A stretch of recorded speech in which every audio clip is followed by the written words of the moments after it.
হরে কৃষ্ণা, জয় শ্রী রাধে সবাইকে। All glories to Jagadguru Srila Prabhupada.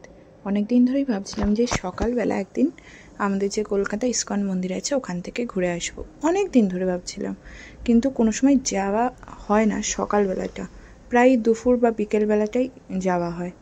তো সেই দিন দেখলাম সকালবেলা উঠেই 4টের সময় যে না, আজকে যাওয়া যেতেই পারে, আজকে ফ্রিও আছি, কলেজও নেই, চলে যাওয়া যেতে পারে। তো তাই চলে গেলাম সকালবেলা ট্রেন ধরে। ওখান থেকে শিয়ালদা থেকে একটুখানি কিছু কিলোমিটার্স।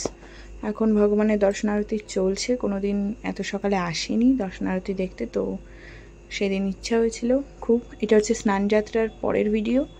দেখবে জগন্নাথদেব মন্দিরে নেই, 15 দিনের জন্য জগন্নাথদেবের দর্শন আমরা পাই না। স্নানযাত্রার দিন গেছিলাম, এটা তার পরের দিনেরই ভিডিও সকালের। তো এখন উঠছি, এখন ভগবানের দর্শনারতি তোমাদের দর্শন করাবো। দেখো সবাই, হরি বল, জয় Shri Radha Govinda, all glories to Jagadguru Srila Prabhupada. এখন ক্লাস হবে, সেটারই সেট আপ চলছে। আমি নিচে যাব, এখন বসবো কিছুক্ষণ, কারণ আমার ম্যাচলেস গিফট থেকে মানে গিফট হাউস থেকে কিছু নেয়ার ছিল, তো সেটা তখন বন্ধ ছিল, খোলেনি, খুলবে।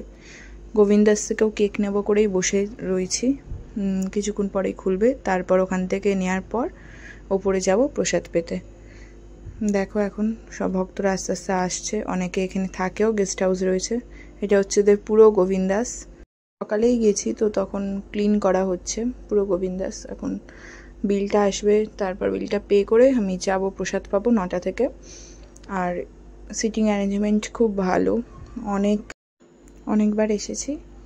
তো এবার ওপরে যাব, প্রসাদ পাবো। সকাল 9টা থেকে ব্রেকফাস্ট দেওয়া হয়, প্রসাদ পাওয়া যায়। আর দুপুরেরটা 1টা থেকে।